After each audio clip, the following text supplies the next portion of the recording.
Hey everybody, Toronto Ty here.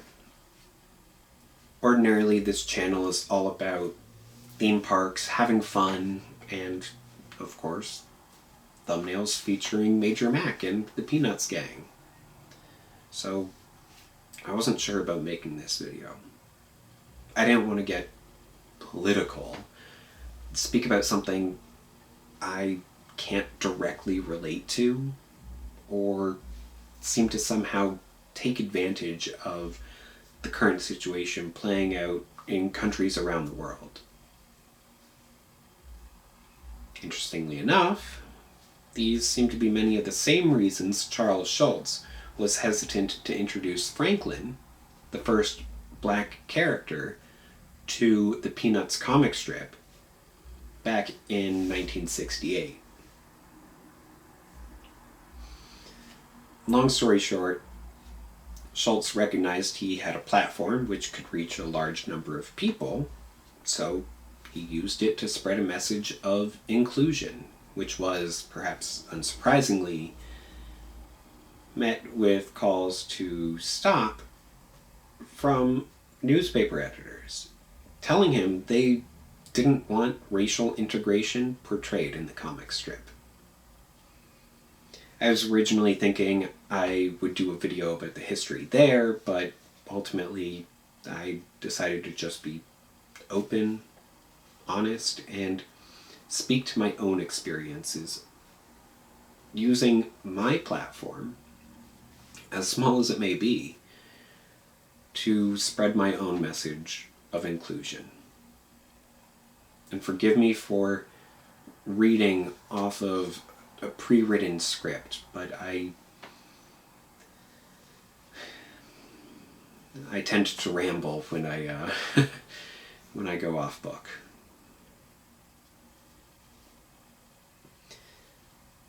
I feel I have a responsibility to speak up and maybe help even a single person in some small way. As a white male, I acknowledge I have a certain level of inherent privilege based on factors I had no control over.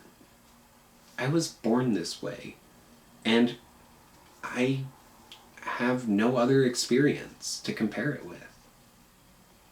I benefit in ways I don't even notice, because I don't know otherwise. The best way I can comprehend it, and forgive me for the crudity of this,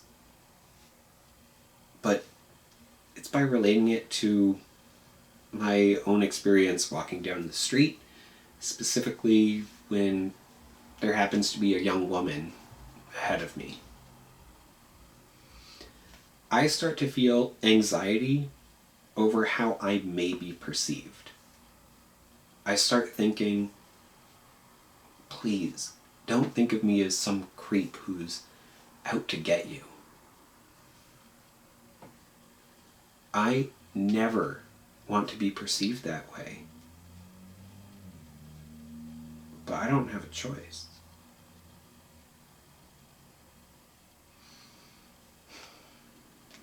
I don't have a choice in whether or not someone does perceive me that way. Even though I know that I would never do anything as horrible as they may believe that I'm capable of.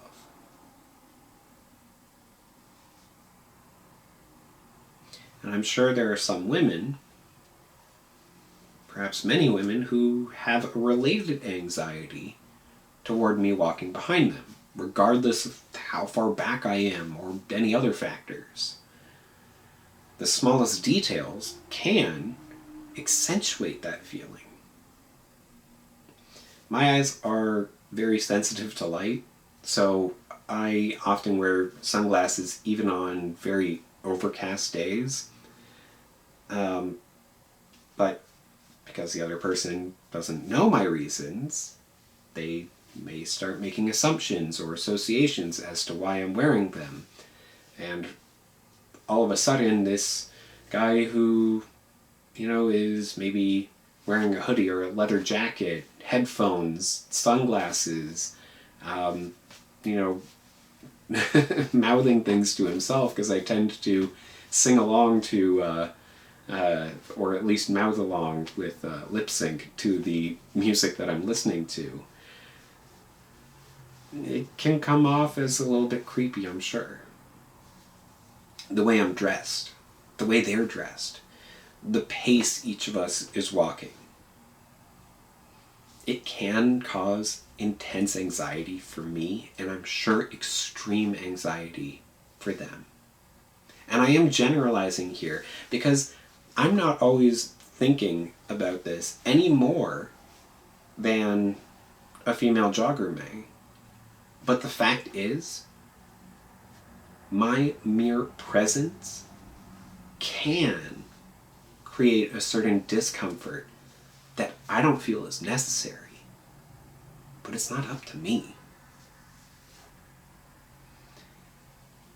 I have to imagine that's what it feels like for so many marginalized individuals across the United States, Canada, and the rest of the world, but on a much larger scale. When a black person sees a police officer, when they walk or drive through an affluent neighborhood, let alone living in one, many, if not all, feel an anxiety, an uneasiness, knowing they may be perceived in a way that does not reflect who they are as an individual. And again, the details can be just as influential in this perception. When they see a police officer coming toward them, they may become more aware of the way they're wearing their hat or the outfit they happen to put on that morning. Have you ever felt like you were dressed inappropriately for the situation? It ends up making you more tense, more fidgety, causes you to perspire more, just overall more suspicious. So then you're faced with a dilemma. Should you turn your hat back or put on the coat you're carrying in your arms, or will those actions make you more suspicious? Of course, then you become aware of these actions, and suddenly you're unintentionally accentuating your own discomfort. And it's an endless cycle. And I think that's where we're at right now. This downward cycle that has systematically pushed us further and further into mutual discomfort and extreme anxiety has reached yet another breaking point. I truly believe the systems, the history, the sins of the past have caused an imbalance in society, one that I'm not comfortable with, and I know many of you are not comfortable with. Tensions are high and rising. I don't know what the solution is. And I'm not speaking about this to put you at ease. We are in a crisis situation. In fact, we're in multiple crisis situations, but I'm going to stick to just this one for now. The point is, I hear the stories. I don't know them the same way.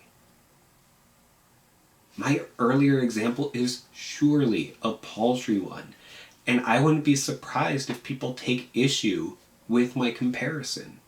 But I feel it's the best way I can attempt to even remotely comprehend what it's like to be black, indigenous, female, LGBTQ+, or any other marginalized community or group. I can't live the life you've lived. And you can't live the life I've lived. And I'm sorry for that. No one should have to feel discomfort going out into the world based on how they were born. It's not fair. It's not right.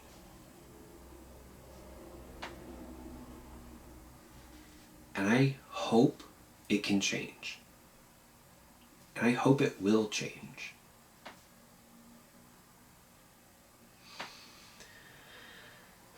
Now, there are a lot of organizations that I support and believe in, and I have a lot of, other beliefs, political leanings, and different things like that I don't want to get into all of them. Unfortunately, at the moment, I don't have much money to spare, no real political power, no influence over those in power, but I do have nearly 200 subscribers. Subscribers, I believe, agree with me on this. Black Lives Matter. Every single Black life matters. I can't call myself a Christian without believing that. Not that this is a religious issue any more than it should be a political issue. It's not. Black lives matter.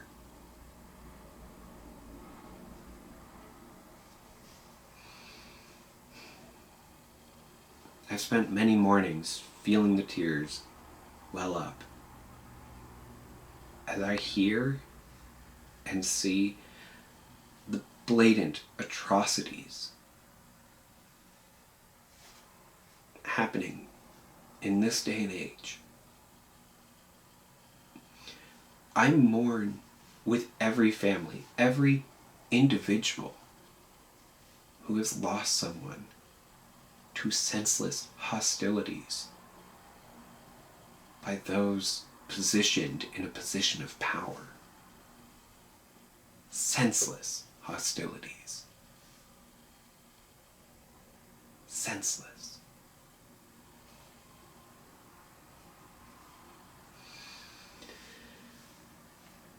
That's why I would like you,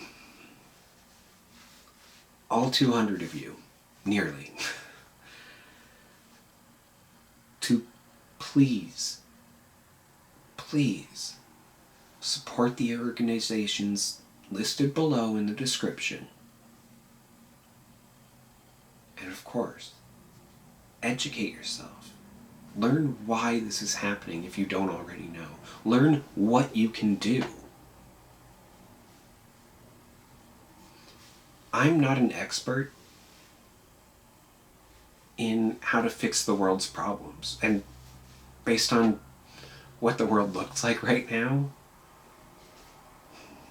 it kind of seems like nobody else is. Nobody's an expert on this. And even if they are an expert on fixing the world, they're not being listened to. They're not being heard.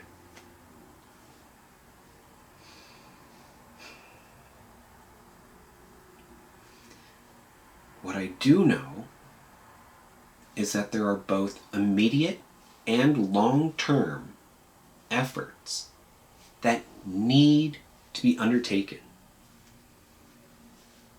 in order to make our world better.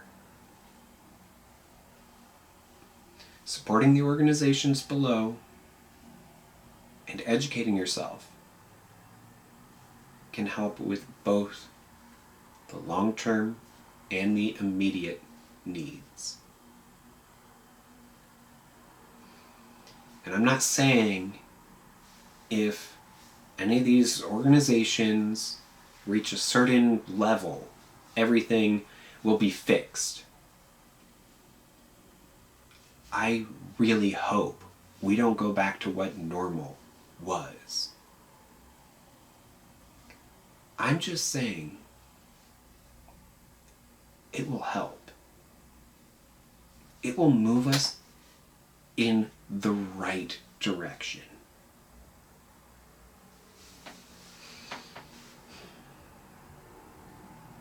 Please, make sure to educate yourself and stay educated, because things can change. Things that have been acceptable may no longer be acceptable. Things that need to happen may not be known yet. Keep yourself educated. Keep yourself informed.